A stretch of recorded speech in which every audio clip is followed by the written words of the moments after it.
Thank you. I prepared something in French, but I will speak in English, although the slides are in French. My presentation will be different, but it's really very based on Morocco. So represents CDG Développement, which is the Caisse de dépôt et gestion. And that's the investment arm of CDG, a big pension fund, actually the largest financial institution of Morocco. It's a public pension fund.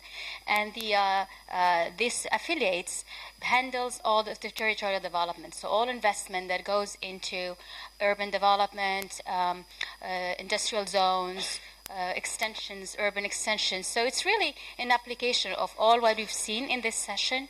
And what I would like to highlight is how in every day what we work on is trying to see what are the most appropriate urban extensions we need to do, where to build new cities, how to go about doing it. And the use of decision support systems comes very handy, because that's the way we can really plan ahead. We can pinpoint really areas where we need to do the extension and how to go about it. So my presentation, I would like first to talk about the concept of eco-cities. Eco-cities, eco-2 cities, this big concept from the World Bank that really gives you steps, what you can follow as steps to be able to get integrated approaches to new cities, to protect the environment, to respond to local needs and to urban needs. Then we talk about the Egiopolis as one of the tools that could be used and has been applied to Morocco. Actually, we had big meetings on that last year with the World Bank, as the World Bank was back in this program. And we saw how some of the data was used for Morocco, for MENA, to see what are the extensions for 2020 and 2030, and to see what are the continuous expansion that links cities between each other. And as an example, I will look at Zenata. Zenata is a new city we are working on between Casablanca and Mohammedia. Mohammedia is a city between Casablanca and Rabat, not too far from here. And this is really a new city starting from nothing. New city that we are building based on integrated approaches that I will show you today. So the World Bank approach, based on a city-based approach, we talked about it this morning. Those are approaches that use decision support systems so that we can ensure an integrated planning of the city that include health services, education, transportation, but really that has basically intelligent cities. Then the other point is an expanded platform for collaborative design and decision making. Very important as we are a public funds, but also we involve a lot of private sector. Extremely important to work in hand with the public, with the local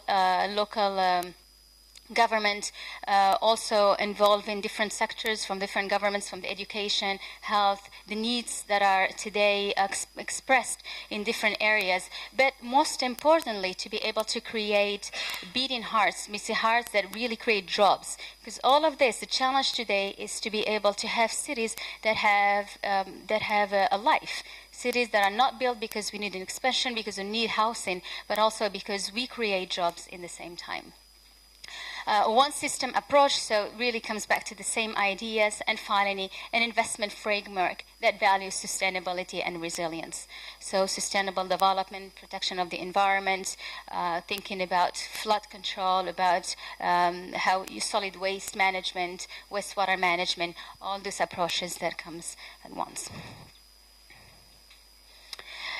Curitiba is a nice example. You all know about it, but we like to always bring it back because this is what we are thinking today in our approaches at CDG. In every new city we're building, our new expansion is to try to see how we can think intelligently in first planning around the public transportation. You see how the city expanded between 1960 to 2010 from 361,000 into more than 1.7 million inhabitants. But all of this is always used as a success story because I was able to get the highest rate in terms of public transportation, but also in having solid waste management, so a real sustainable city that also think about the poor, how they can get money out of that. As you know, in terms of solid waste, they have set up a program that gives the poor the possibility to exchange some of the solid waste they gather themselves into food stipends, but also tickets for public transportation. So Morocco, a lot of new cities.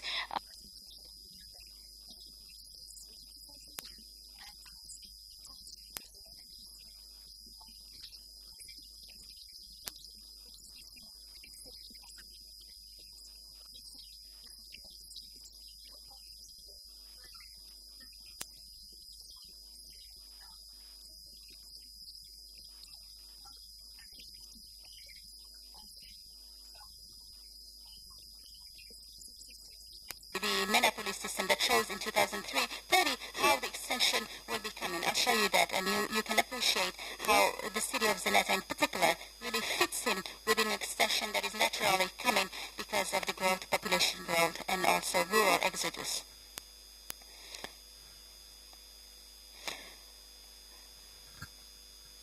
So monopolies is a system that is focuses on the 5 countries of the MENA region between and look at data from 1960 to 2010 and do simulation to expand to look at what's going to happen in 2020 and 2030.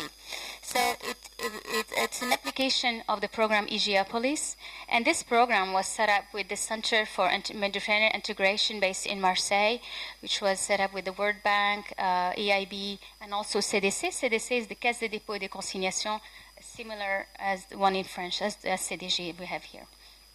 So this program, what it does is, you can have access to different information that is organized into different tables, restituting all the agglomeration that has more than 10,000 inhabitants, shows the physical extension, and gives data between 1960 and 2010.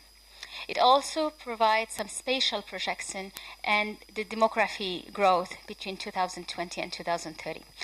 You can also access some of the maps that shows how those agglomeration are extending, especially so you can access that from the internet access that I set up here. You can also there are also some tables that gives you more than 52 indicators and statistics. I didn't know how much time I had, so I didn't show those tables, but you could have access to those through the internet. And the method used are to define an urban space that is uniform. So you look at urban agglomeration in regions that are in construction and which has more than 10,000 inhabitants. And the continuity is based on distances that are, so we say there is a continuity when there is less than 200 meters between the distances. So it's the only database today that is available to compare international cities that have different sizes. And it has a reference to of more than 15 years and from different communities. So for Morocco, the urban rate has been calculated based on the definitions of geopolis when based on the data that they gathered between 1960 and 2010. So it shows that we have 55% in 2010. And doing a simulation, by 2030, it will not go beyond 60%. But the urban network in Morocco is characterized by really big growth in the agglomeration and big growth in population. So you have cities that are growing even more and new cities that are being created. So you'll see that more in my next slide. 55% stays by the sea, and then 70% of the population is urban in 2010. These rates are much lower than the one in Tunisia and the other countries of the region. So in 2010, more than 18 million Moroccans are in the agglomeration. So we saw 19% are focused in Casablanca, 30% of those between the area of Casablanca and Rabat Saleh, hence for the need of another city in the middle. 55% are in the seaside, and 27% are less than 100,000 inhabitants. And then you have another emerging agglomeration also of 4% covering the country. So what Minneapolis is given as results is by 2030, there is a growth of 5.4 million inhabitants that will be agglomerated. 0.65 will still stay outside the agglomeration, but the expansion, special expansion, will go will grow by 1,400 kilometers. So basically, those are the numbers that are between 2010 and 2030, based on the simulation of expansion of the population. And rural exit is very important, because that's what happened in many of the urban cities. You have a lot of movements coming from the rural areas that enhance the extension of the city. So here's what it's showing. So basically, a lot of maps, and when you zoom in, you can look at some of the cities and see how they expand. So for example, the red shows the 2010, and then how it expands is all around it with the green. So you see a movement that links city to city, and then you see big pavement between that area in Casablanca, the southern Casablanca, to Rabat.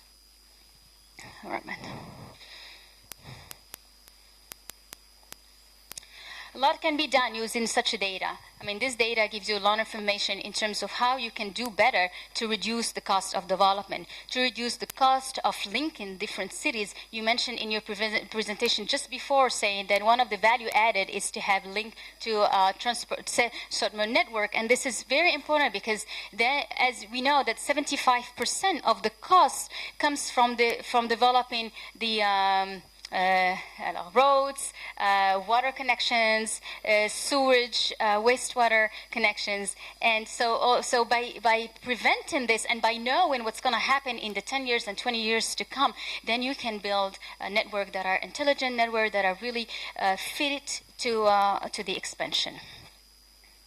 Which takes me to the nice example of Zenata. We are very proud of this example. This is something that we always put forward because it's a very neat way to plan ahead and to look at how we can organize a city up front to be able to ensure that we have an eco to city, a city that is sustained, that protect the environment, but most importantly, a city that has connections within it to be able to have a high rate of public transportation use. So Zenata is, as you can see on the map, is between Casablanca and Mohammedia, and it's expanded. Has 20 kilometers, which has a very nice accessibility through the highway that come right close to it. But this, we've done research obviously before to see what type of how many population and what the population rate that we can have in the city and how to plan for in terms of housing, what type of housing. But the focus will be in the middle class, because a lot of middle class I'm talking about families that has between $1,000 to $2,000 per month, and the highest population for Morocco is concentrated in that area. You can see here between the Casablanca, distance of 30 minutes, and then between Rabat and Saleh, and so it's a total of 7 million surrounding Zenata. So we're building the city to be able to attract some of this population that do not find where to stay with the housing and do not find an environment that is with improved conditions of living. So you can see one of the main points is that 60% of the families in 2030 will be in that area, and there's a lot we can notice a lot of imbalance between the east and west in terms of education, health, and a lot of basic needs that we are planning on including within the planning of this new city. So this last slide, I think, it shows you the strategic positioning. We already thinking of plans and how it's going to look like. But the first thing is that it will be able to create new jobs. So 130,000 jobs. We are looking at a population of 400,000 inhabitants, focusing on the middle class. It has 5 activities: retail, exposition, health, education, but also logistics, creating new jobs. And it will be a model, an urban model that is different from how we built other cities and how other cities were built, rather. It's the first eco-city that is near to Casablanca, and it has it's mastering, good green spaces, protecting the environment, infrastructure that is really this building up front, so will be appropriate to the to the planning. And finally, bringing a new branding of this area. So this is how, so basically in a few words, I wanted to be able to sell you this new city as a nice example for Morocco.